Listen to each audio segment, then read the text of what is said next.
Namaskar and hello everybody. I am Dr. Swati Popat Vats, President Early Childhood Association and the Association for Primary Education and Research.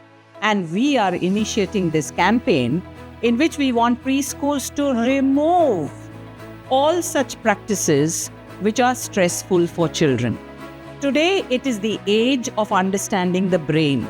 The new National Education Policy talks about 85% of the cumulative brain development happens in the first 6 years.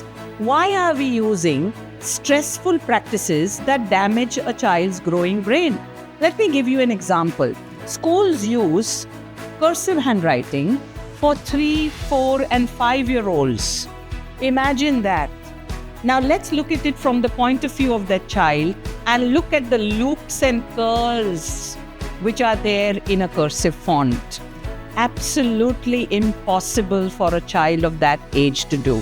You want to introduce cursive? Do it after children have learned to write.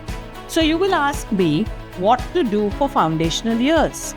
Well, I have a wonderful substitute for you, and it's called the Marion Richardson font. Here are the capital letters and here are the small letters. The Marion Richardson font has curls or a loop at the end of every letter. So after children learn to recognize the letters, when they start writing the MR font or the Marion Richardson font, they are able to join the letters smoothly for faster and better handwriting. Move from cursive to Marion Richardson, especially in the foundational years. Think about it. Do we tell young babies to start running? Or do we first see them standing, walking, and then running?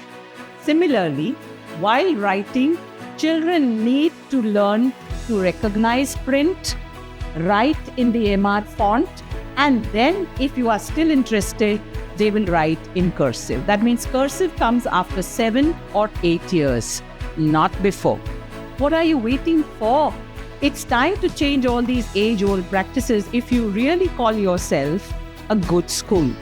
My appeal to all of you who own preschools: watch this video, think about it, and it's time to change.